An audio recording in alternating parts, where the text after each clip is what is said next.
Голдугаар тест 21-р бодлого. За хүн хүү шин дэвтэр нээгээд бүх нүрийг бол дугаарлжээ. За дэвтрээ ашиглах явцдаа голын хуудасаас авч одоо шалгалт өгсөн гэж байна те. За нэг удаа голлынхоо хуудсыг харахад хоёр нүрэн дээр нь бол 40 65 гэсэн одоо дугаар бичигдсэн байсан гэж. За тэгвэл хэдэн гол хуудас тасалсан бэ гэж. За тэгэхээр голын хуудас бол дугаарлахад бол нэг онцгой байдаг. За энэ 40 гээд энд бол 65 гэж тэ. За тэгэхээр дараагийн нүур бол яг гэхээр энэ 40 гэдэг утга бол 2-оор ихсээд энэ арын утга бол яг гэхээр 2-оор буруу авчдаг байгаа. За тэгэхээр энэ зүү тогтлоор бол явж байгаад энэ хоёр маань дараалсан тоолох хэрэгтэй гэсэн үг. За тэгэхээр тэр хүртэл бол явуулах хэрэгтэй гэсэн үг. За тэгвэл 44.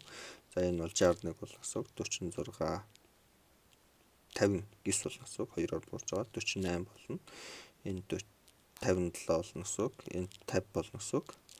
Энэ 55, энэ 52, энэ бол 53 буюу энэ бол дис дараалсан болсон учраас энэ нийтээ хэдэн гол байна гэхээр энд бол 6 ширхэг гол байна тий. За тэгэхээр А хариу зүг bijээ.